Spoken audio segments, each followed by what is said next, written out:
Hi, everybody. Good afternoon, and thank you for coming in and checking in again, a Pitcoff Law Group LinkedIn Live.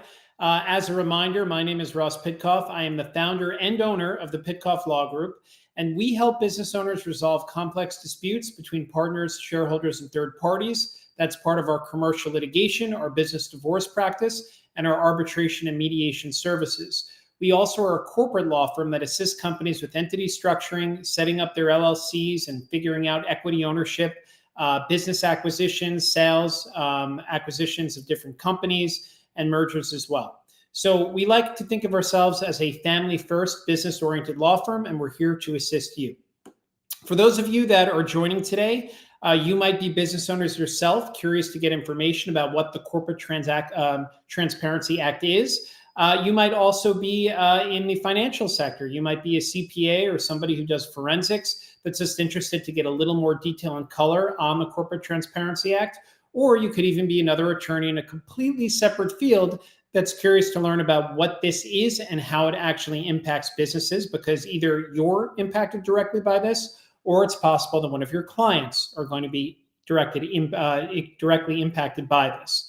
So moving forward with this, a lot of our clients have asked us about the CTA, and the CTA stands for the Corporate Transparency Act.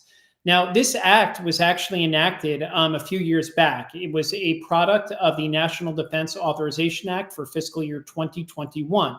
And what it does is that it requires certain companies to report information about their beneficial owners, which we'll define in a little more detail, to the Financial Crimes Enforcement Network, otherwise known as FinCEN. And the primary goal of the CTA, and again, we're going to be calling it the CTA, the Corporate Transparency Act. The CTA's primary purpose is to prevent the illicit use of shell companies for activities such as money laundering, tax evasion, and financing of terrorism. The goal is to increase corporate transparency by ultimately identifying individuals who control or are benefiting from the creation of these actual corporations or LLCs in the United States. FinCEN will actually hold this data and maintain it in its own storage space. And the idea is that this is really only to be accessed.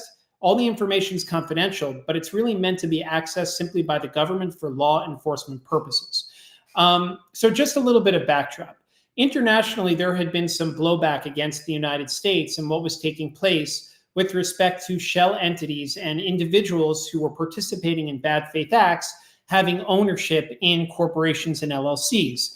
This was a problem in the real estate field, but also in the general business-oriented aspects of community. There was a concern that in a lot of these LLCs that are being registered in various states, we don't really know who owns them, right? So, you can think through a business lens. You have a prospective buyer, whether it's in real estate, whether it's in the business space, coming to you to say that they'd like to acquire you, and you're not even certain about who owns these entities. So the fear about money laundering became legitimate. There are certain areas in the United States, certain cities, where there was an increased level of probability that there might be anti-law enforcement conduct taking place, whether that's laundering money, whether it's financing of terrorism, or other related activities that simply were not considered to be on the up and up. So enter the 2021 National Defense Authorization Act. That act requires businesses who have beneficial owners. So specifically, that act requires beneficial owners of businesses who own at least 25% of a company or who have a controlling interest in a company to register with FinCEN. And that registration process is fairly straightforward, and we'll go through the information and details that are required to be filed as part of your filing with FinCEN. But ultimately, it's something that's not that challenging to actually comply with. It's simply, the challenge is actually ensuring that you adhere to the compliance itself by making your filing and registration, or that you're aware of whether or not you actually do have to file. So with respect to companies, which businesses are actually subject to this requirement under the law? Well, LLCs, so any limited liability company that's created in the United States. The same could go for any corporation that's registered in the United States or any sort of similar oriented entity. Now, foreign entities too will likely be required to have to file, but there's a little bit of a different analysis, which that could be touched upon at another time. Exceptions, exemptions. So right off the bat, which companies do we know generally do not have to file with FinCEN a beneficial ownership information report. The BOI report is what it's called. That's the actual filing that you make with FinCEN. Well, the idea behind this, again, is to really focus on these companies that are acting as shells for something else. So the government wasn't so concerned about large entities that are already being regulated by other third-party entities or governmental entities. What do I mean by that? Banks, major banks, financial institutions, insurance companies, and other highly regulated business entities do not have to register their BOIs with FinCEN. And the reason is because they're kind of already doing that, right? You've got banks are subject to AML, anti-money laundering, so they do not need to do this because it would be considered redundant. Same thing in the insurance space. Publicly traded companies are heavily regulated by the SEC. There are public disclosures concerning the beneficial ownership of publicly traded companies as it stands. So the idea has always been is to mitigate these requirements on certain entities, but ensure that the ones that we're really concerned about have to adhere. Now, what about size? Size is another question that has come up. And the answer is that if your company has gross revenues in excess of $5 million and you have at least 20 employees employed by the company, you too then are actually do not have to follow through and file with FinCEN. So the exemption will apply if you have $5 million in gross revenue and you have 20 or more employees employed by the company. And if your question is why, is this really just to allow bigger companies, although arguably 5 million and up is not, maybe that's an SME, but the idea is the reason that a company of that size does not have to file is because the IRS already has eyes on companies of that size. You have CPAs and accountants for firms or companies of that size. We're not as concerned about legitimate businesses that have a physical office space, that are grossing 5 million up in revenue, and that have 20 or more employees. What the government was really focused on is all these smaller entities. Who are they? Who do they belong to? We can all think about a number of different entities that have just been registered or filed, and nobody really knows what's actually going on, what's taking place with them. So now that we've established that entities such as banks, such as credit unions, insurance companies, and other highly regulated entities don't actually have to file with FinCEN a beneficial ownership information report, now let's focus on who really does. So the idea is that with respect to companies that need to file with FinCEN, the rule states that a beneficial owner or a company applicant is required to disclose their information with FinCEN. So what is a beneficial owner? Well, a beneficial owner is described as somebody who either, number one, owns at least 25% of the business. So now that could be a 25% equity stake in an LLC. It could be the equivalent of 25% ownership of stock in a company. Or, that's an important keyword. It's not and for those of us that are attorneys listening, and or can have a significant impact, right, on the outcome of what it is we're dealing with. But the idea is that a company beneficial owner needs to at least own 25% of the company, or a beneficial owner can be considered somebody who has substantial control over a company. So the equity part we understand. I own 25% of a company, therefore I do need to have that registration completed with FinCEN. But now what about if somebody has substantial control over the company? So in other words, in this instance, and I see myself in my second screen, so I'm just going to move that so I don't distract myself. I can come back to this later and potentially answer questions. But the idea is that you could have a 2% ownership in a company, but you might have substantial control over the company. What does substantial control look like? Substantial control means that you're acting as either an officer, a board director, perhaps general counsel over the company. So in other words, it's a role within the business that has control over daily activities, daily decision-making at a higher level. So think of officers, think of directors, potentially a general counsel could be included as well. Anybody who's making directorship decisions about the directions of the company, making decisions that are going to impact the company specifically. Substantial control also includes shareholders that have a majority vote. So if you have a powerful block, if you're a 51% owner of a company, then we know you're a beneficial owner because you meet the 25% threshold. But maybe you're only a 5% owner, but the LLC was constructed in a way where you still have 51% voting power. Well, guess what? You were likely required to register a BOI with FinCEN. So that's very important. Now we've covered the idea that if you're a beneficial owner of a company of 25% or more, whether it's through stock, through equity, you need to register. If you have substantial control over the company, whether because you're acting as an officer, a director, because you have a majority of the voting power, or potentially your counsel guiding the company itself, you then have to register. So what does that actually mean? What do we actually have to do to register, and when do we do this? Well, FinCEN's going to be looking for some very straightforward information from all beneficial owners of a business. And the information is as follows. You are going to have to fill out, and this is available and readily accessible on FinCEN's website, a beneficial ownership information report. That report's going to look for the following information from you. The full legal name. What is your full legal name? Your date of birth, your residential or business street address, and finally, some sort of unique identifying number. Now, that could come from some sort of government-issued ID, so think of a passport. It could also be a driver's license. That's really it. So the process itself is very straightforward. It's an easy thing to do, and once you do it once, unless the company's beneficial ownership changes, you don't really have to do it again. Now, the big question that a lot of people are asking us is, okay, well, we understand the requirements of the need to actually report, but when exactly do we have to do this? And the answer is that it depends. It depends upon when your company was registered. It depends upon if it was registered in 2024, before 2024, or if it's going to be registered in 2025. So understanding this, let's talk about those different variants. Now, if your company was registered before 2024, you do not need to complete the FinCEN BOI registration until January 1st of 2025.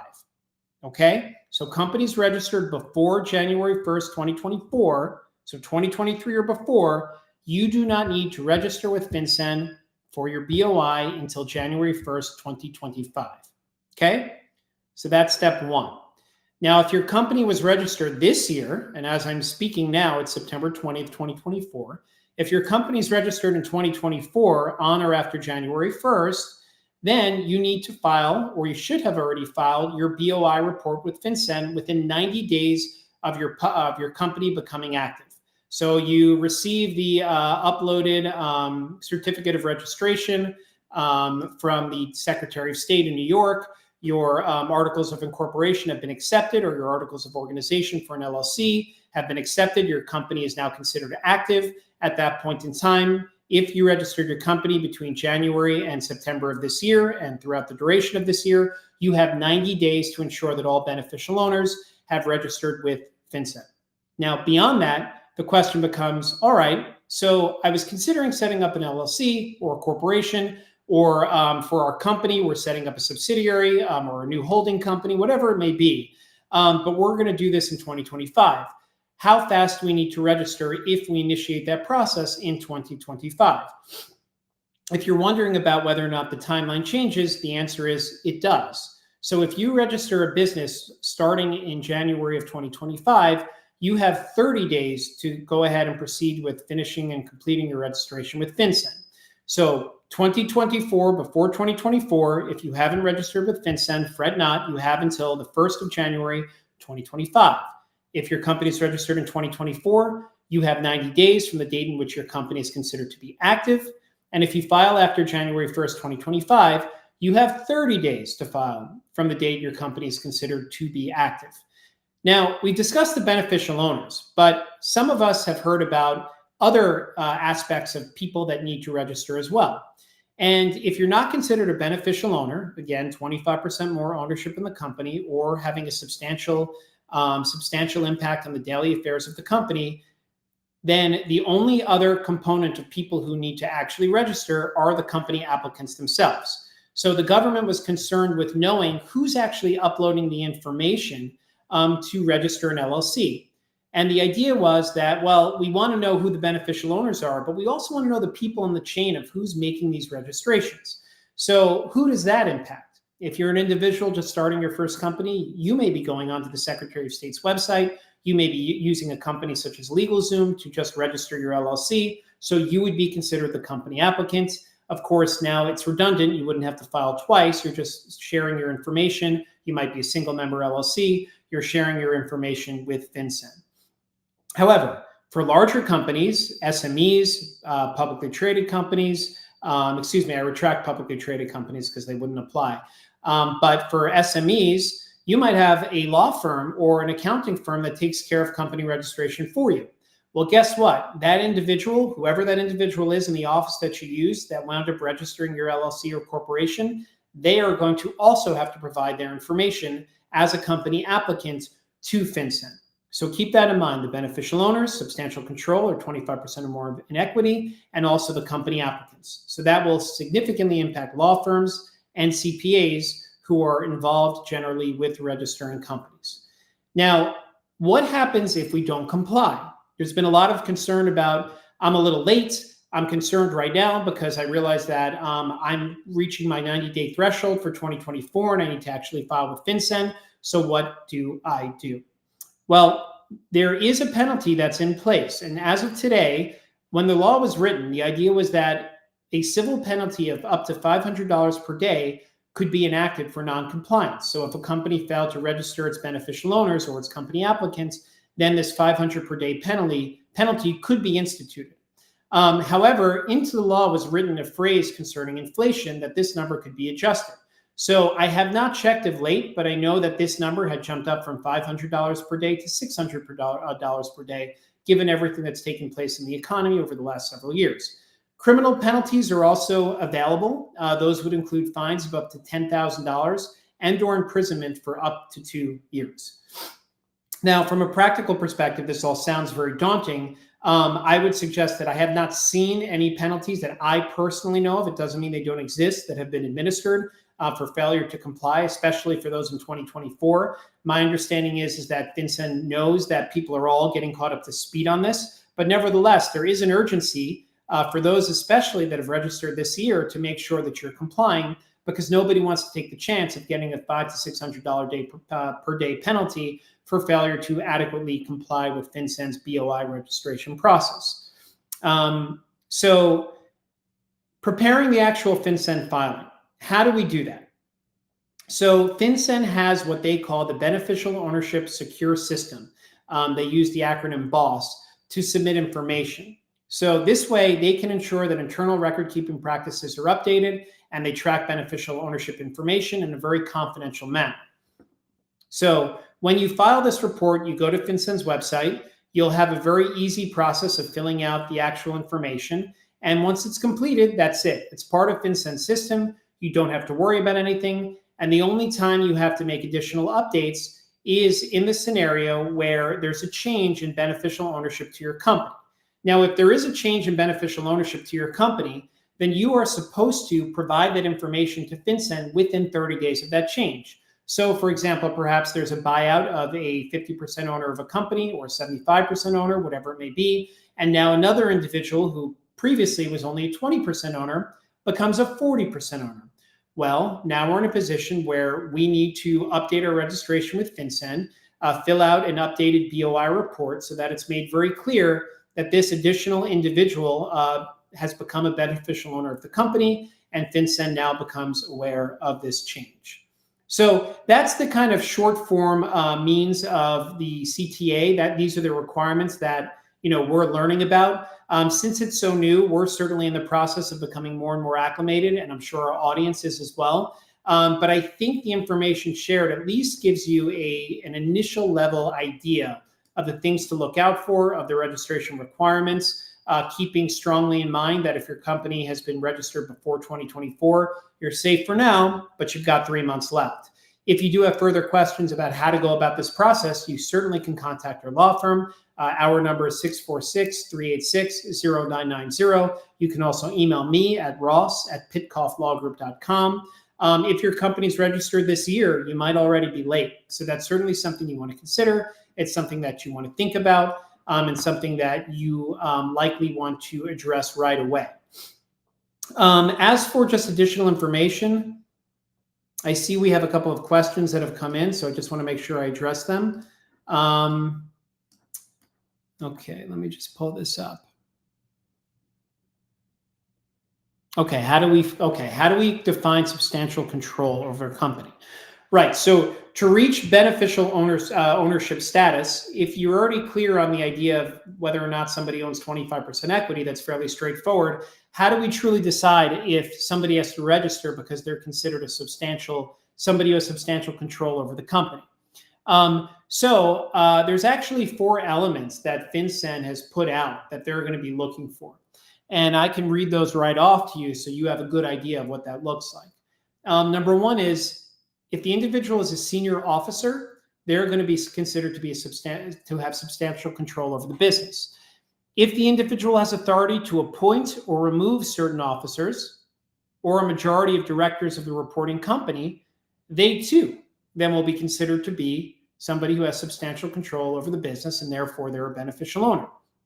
Number 3 would be if the individual is an important decision maker, so making large long-term decisions for the company, whether or not to sell, whether or not to acquire, et cetera, or 4, the individual has any other form of substantial control over the reporting company, right? So that's kind of the catch-all where we're not exactly fully clear on what truly substantial control is. But we have a good enough idea, and I always recommend that one errs on the side of caution. It's always better to over-report than to under-report and wind up in a scenario where FinCEN's looking at you in a way where they're considering if they're going to issue a penalty simply because you failed to report someone that you didn't think needed to actually be reported. Okay, let's see what we have here. Okay. In terms of beneficial ownership of 25%, is it simply limited to stock or equity? Okay, so I think the question is asking about beneficial ownership and what really that constitutes. So again, if you have 25% more or equity in an LLC, that certainly does count. Stock equivalents of 25% counts. Convertible notes, believe it or not, that have an agreement or a subscription agreement that acknowledge that this can be converted into equity in an amount of 25% or more is ultimately going to count. There's also other ways that this gets a little more complex. So perhaps there is an LLC that's a beneficial owner, and that LLC is owned by 2 other LLCs. Well, guess what? We're going to have to now go through that chain of ownership and go back each iteration we can to figure out whether the individuals behind these various entities of LLCs, if in the aggregate, when we look back on everything, if they're considered to be ultimately a 25% owner of the LLC that's actually is a beneficial owner of the company, then yes, that individual does need to report, even if technically in one layer of an LLC, that individual has, only a small percentage of ownership. It gets very complicated, but there are certainly ways to sort of figure out who truly is going to be considered a beneficial owner. I think the substantial control component is the one that gets a little more conflated and confused. But these are things that continue to be ongoing, and that ultimately I think FinCEN will be releasing more opinions on this in the future, especially as questions come up. I hope that's helpful and answers the question. Okay, let's see if there's anything else. Any other questions?